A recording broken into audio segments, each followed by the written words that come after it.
Yeah, hi. Welcome to today's episode of Lewis Presents, which is entitled The London That Nobody Knows. I'm here on Howard's Road, Plaistow, on the corner of Balaam Street, and this is now the West Ham ambulance station. But once what used to stand here, the Plaistow Maternity Hospital. It opened in 1889, originally built as a clinic, and then in 1923 it became a maternity hospital opened by Queen Mary. They had 36 beds and 4 general beds. In 1926 the name was changed to Plaistow Maternity Hospital. During the Second World War this hospital was quite heavily bombed. So from 1940 until 1946 all the patients were treated down at Suntrap at High Beach in Essex.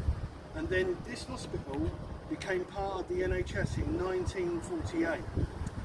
Sadly, there was reorganisation within the National Health Service in 1974, and this hospital was sadly closed in 1977. But what remains today is the green plaque saying that the site used to once stand here.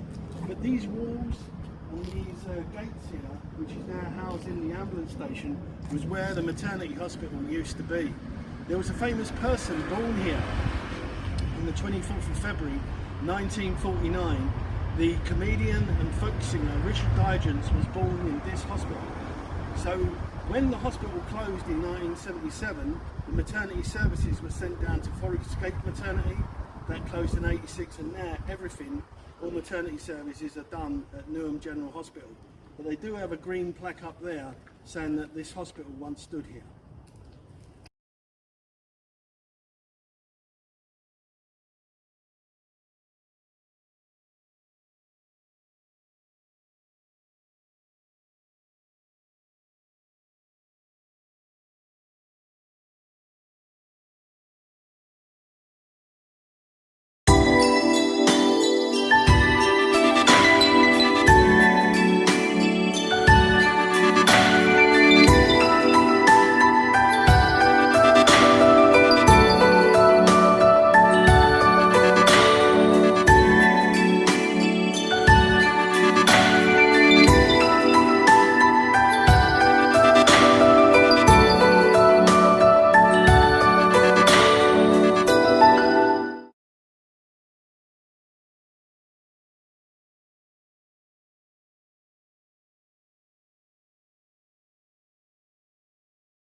Yeah, I'm here in the East London Cemetery in Plaistow, and we're at the grave of James Schobel White.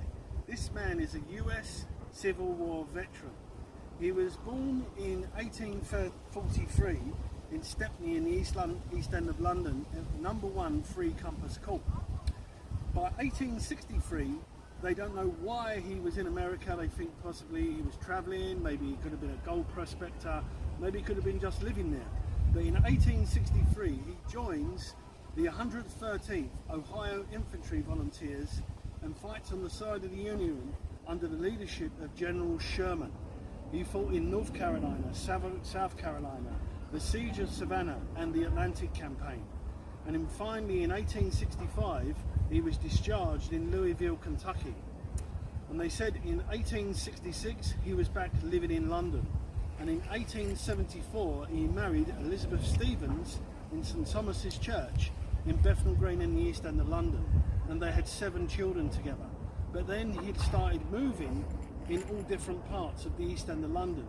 He lived in Limehouse, Canning Town, and in the late 1920s he moved to 16 Landsveer Avenue, Manor Park. By which time he was quite elderly, in his elderly years, but he was receiving a pension of $100 a month from the United States government, which in them days was the equivalent to £22 a month. They said that he developed chronic rheumatism during his time in America fighting for the Union, that he was always in damp and wet conditions, and this plagued him for the rest of his life. Sadly, he passed away on the 27th of February 1931 in Manor Park with his daughter Elizabeth by his side, and then he was buried here in the East London Cemetery in an unmarked plot. It wasn't until a few weeks ago on Saturday the 10th of August of this year, 2024, that the United States Civil War veterans, the sons of the Civil War veterans, came here to pay their respects to him. They had a service in the chapel. There was family of George Schobel White. His great-grandson was here to witness the funeral and the draped flag that they put over this grave. They folded it up. The draped flag was given to his great-grandson. His name was David Frost. And also here, there was a representative of the United States Embassy. His name was Christopher De Stefano, a military in the United States Army. Put down a wreath, paid his respect. There was a commander here of the British Army, a CB here, older, put a wreath down. Also, the Royal British Legion of North Woolwich and Silvertown were here, laid a wreath. And also Leslie Fox and associate Deirdre Debbie Dexter, who worked for the East London Cemetery, also put down flowers and wreaths there to pay their respects to James Schobel White. He was 88 when he died, and he was here in an unmarked plot for 93 years. Now, we know all about him. We know he's here. And I think a very fitting tribute to him and his family.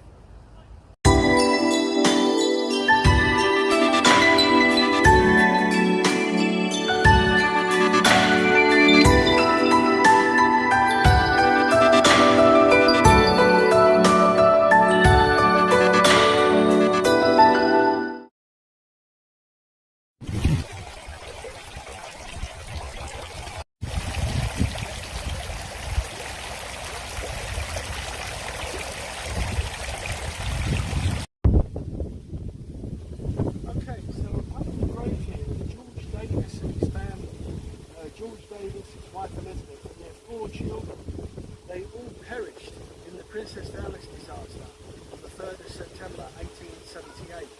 A passenger steamer by the name of the Princess Alice was coming back after a day where they went to Sheerness in Kent, and they said the captain had reached Tripcoy Point at Barking Creek, and then the captain of the Princess Alice took the wrong shipping lane. As he was approaching Galleon's Reach at Beckton, they suddenly came in the way of a coal barge called the Bywell Castle.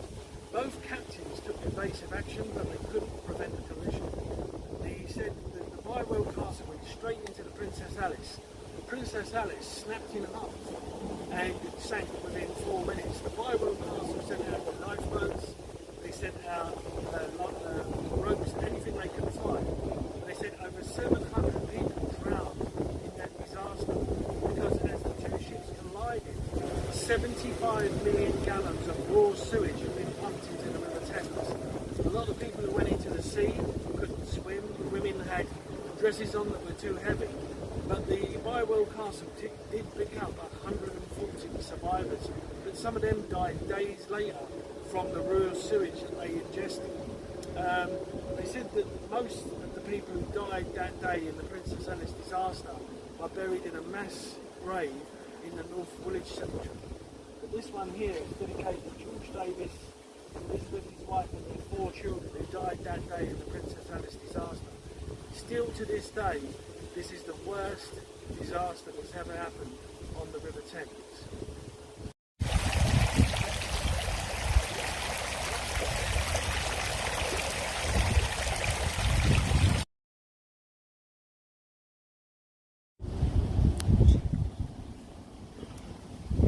So this is a recent grave, a memorial we've discovered here, and this is to 8 air raid wardens that died on the 19th of April 1941 at Post 10 Custom House School in Freemasons Road in Canning Town. In the execution of their duty at the height of the London Blitz, where this area around here was heavily bombed, a bomb fell on that school and 8 air raid wardens were killed. They have no known grave, so this is just a memorial to the 8 air raid wardens that lost their life on the 19th of April 1941 in Canning Town. This is a plot to pay homage to them.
Bye.